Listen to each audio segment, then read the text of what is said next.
ஆண்டவராக இயேசு கிறிஸ்துவினை நாம் மகிமைப்படுவதாக இந்த நாளில் உங்கள் யாவரையும் பார்ப்பதில் மிகுந்த சந்தோஷம்.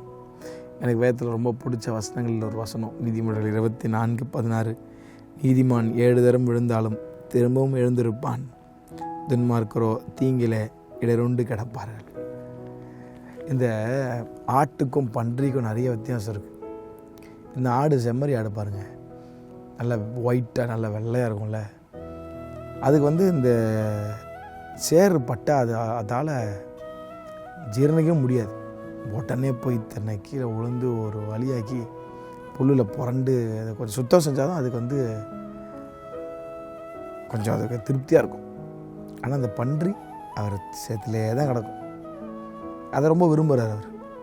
நீதிமான் விழவே மாட்டான்னு சொல்ல, விழுந்தாலும் சில நேரத்தில் கீழே விழுறோம், சில இடர்கள் வருது.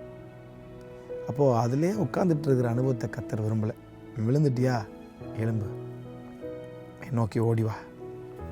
கூட அந்த கால விழலை, ஆண்டவர் நான் விழுந்துட்டேன், எழும்புறதுக்கு பணல் இல்லை, கில்ட்டி கான்ஷியஸ் தான் எனக்கு. கர்த்தர் மன்னிப்பாரான்றது தான் இருக்குது. எனக்கு என்ன பண்ணுறது தெரில ஆண்டவர். நான் ஆண்டவர் சொல்கிறேன், நீ எலும்பி வா, மறுபடியும் எலும்பி வா, நான் உனக்கு பலன் தரேன், கிருபை உனக்கு தரேன், நீ துணிகரமாக பாவம் செய்யாதபடிக்கு நான் உன்னை பாதுகாப்பேன், என்னை பிடிச்சிக்கோ அப்படின்றார்.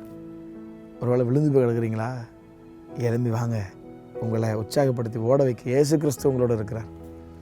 நீதிமான் விழுந்தாலும் அவன் அப்படியே உட்காந்துருக்க மாட்டாங்க, எழுந்து ஓடுவாங்க. எழும்பி ஓடுங்க, போல்டாக கர்த்தர் உங்களை மாற்றுவார். கர்த்தர் தமிழ் யாரையும் ஆசீர்வதிப்பாராக. ஆமென்.